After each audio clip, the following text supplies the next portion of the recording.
gliders. Well, the first glider was turned into dresses. Kind of cool, isn't it?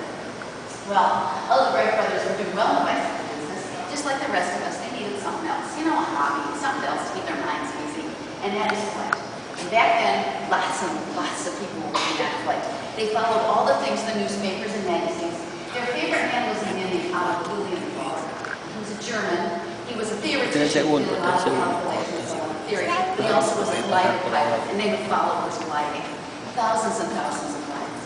But in 1896, one of those glides was very wrong, and he crashed to his death. Now, this very much affects the people. They didn't talk about anything except flight. They read books and magazines, ordered all the information they could from the Smithsonian, and by 1899, they came to the conclusion there was no reason why man wasn't flying. I mean, they could duplicate any action of a bird mechanically, and after all, you really only need three things to fly. You know, you got to get yourself up into the air, lift. You got to pull yourself through the air. That's what power. And the other thing you need is control, because if you're out flying, you've got to keep yourself level. You've got to keep those two wings like this, not moving, and you've got to keep the nose of your glider even with the tail. You can't move on this vehicle. Well, turns out that power is not an issue. I mean, we already had gasoline steam engines.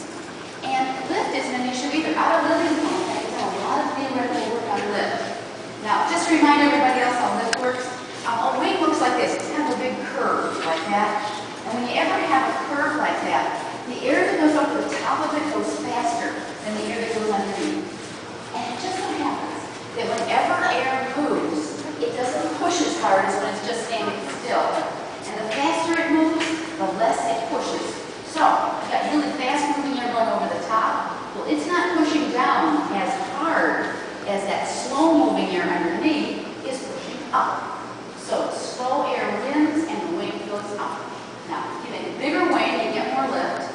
If you have the wind going faster, you can get more lift. And it's one more thing. Very, very important because it is critical to how the Wright brothers solve their problems, and also because I'm going to quiz you on this later. So remember this one, okay? That is, if you change the angle of attack, you can get more lift.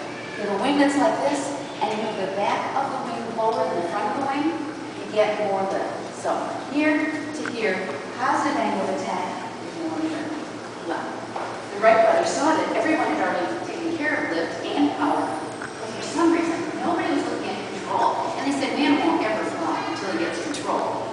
Now, the people who were gliding, they didn't have a relationship with control. If their wings were like this and one of the wings would go down or up, they would just throw their legs one way or the other. You know. Now, you can't do that on a big plane. You know, 747. Okay, everybody, you can't do that. And the people who were dealing with the bigger planes, they had the theory that pilots just weren't going to have good reflexes. They wouldn't be able to keep the level. You had to make it automatic, so if the wings did move, it would just automatically come right back. Well, the Wright brothers said, that's not true. I mean, these are bicycle guys. Excuse me, please. People had really good reflexes. We all learned to ride bikes.